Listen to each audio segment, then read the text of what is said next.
Pria itu demi bisa meraih hati seorang wanita kaya, tega mengayunkan tongkat besi dan mematahkan tangan wanita yang selama ini membesarkannya. Wanita itu menahan sakit sambil memakinya tak tahu hati nurani. Namun pria itu sama sekali tidak merasa bersalah. Justru menyalahkannya karena miskin, tidak bisa memberi kehidupan mewah yang ia inginkan. Hati wanita itu terasa seperti disayat pisau. Ia teringat kembali pada saat bertahun-tahun lalu. Ketika ia masih seorang tukang bersih-bersih. Di depan restoran ia melihat dua anak yatim bersaudara diusir orang. Ia tanpa ragu mengajak mereka masuk makan. Kemudian bertanya kenapa mereka tidak bersekolah. Mendengar bahwa mereka tidak punya orang tua, ia memutuskan mengadopsi mereka dan berjanji akan membesarkan mereka layaknya anak kandung. Dua bocah itu pun langsung memanggilnya ibu. Sejak saat itu ia bekerja mati-matian demi menafkahi mereka. Meski sering dihina bosnya karena kerja keras hanya untuk menyekolahkan dua anak bukan darah daging. Meski sering kelaparan dan lelah, ia tetap tersenyum karena percaya suatu hari mereka akan menjadi orang sukses. Namun seiring bertambah usia, kedua anak itu punya hati yang berbeda. Suatu siang ketika ia menyiapkan semangkuk mie sederhana, sang kakak yang haus gengsi mencibirnya murahan. Adiknya segera menyerahkan satu-satunya udang kecil di mangkoknya untuk kakak. Bahkan sang ibu memberikan miliknya juga. Namun si kakak masih tidak puas. Ia meminta uang untuk ikut perkemahan musim panas. Meski adiknya sudah mengingatkan bahwa ibunya bekerja keras siang malam, si kakak malah berpura-pura menangis untuk mengiba. Akhirnya hati sang ibu luluh. Ia memberikan seluruh sisa uangnya dan berniat menambah pekerjaan demi menutup kebutuhan. Bertahun-tahun berlalu, kedua anak itu hampir lulus kuliah. Namun hanya sang adik yang sering pulang menemuinya. Ia bahkan berjanji akan menyiapkan kejutan untuk sang ibu di hari wisudanya. Wanita itu sangat terharu, berjanji akan hadir. Namun di hari wisuda, ia dicegat sekelompok pria berbaju hitam. Asisten ketua grup datang menjemputnya agar kembali ke perusahaan. Wanita itu awalnya menolak, karena teringat dulu sang suami yang seorang ketua grup. Gara-gara terlambat menjemput anak, mereka kehilangan putra kecilnya yang baru berusia 7 tahun. Namun setelah mendengar sang suami sudah wafat, dan grup sedang membutuhkannya, ia akhirnya setuju, dengan satu syarat. Kedua putranya harus dijamin posisi bergaji $1 juta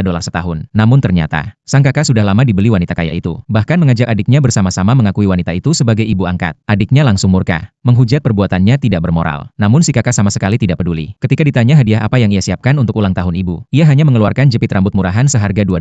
Sang adik tak kuasa menahan marah. Pertengkaran pun pecah, sampai akhirnya menarik perhatian sang wanita kaya. Setelah tahu ibu mereka hanyalah seorang tukang bersih-bersih, sang wanita kaya langsung memasang wajah jijik. Tak lama kemudian sang ibu tiba di kampus menghadiri wisuda. Namun si kakak justru menghindari perhatian dan kasih sayangnya. Teman-teman pun mulai bergosip dan mencibir. Namun sang ibu tak peduli. Ia hanya ingin memberikan bekal makanan yang ia masak dengan susah payah. Namun malah dibanting si kakak. Dihina sok perhatian. Sang wanita kaya memanfaatkan kesempatan, mengumumkan bahwa mulai sekarang pria itu adalah putra angkatnya, dan tidak ada hubungan lagi dengan si ibu. Barulah sang ibu sadar, bahwa putra yang ia besarkan bertahun-tahun, demi sebuah jabatan tega memutus hubungan darah. Namun sebelum ia sempat meredam kesedihan, sang wanita kaya menguji pria itu. Jika benar-benar ingin memutuskan hubungan, maka buktikan dengan tindakan. Sambil menyerahkan sebatang besi, dan tanpa ragu ia memukul ibunya sendiri. Wanita itu benar-benar hancur hati, namun masih sempat berkata dingin, bahwa jabatan di grup bukanlah sesuatu yang bisa ditentukan oleh satu mitra saja. Kalimat itu membuat sang wanita kaya marah besar. Ia langsung memerintahkan pengawal memukuli wanita itu.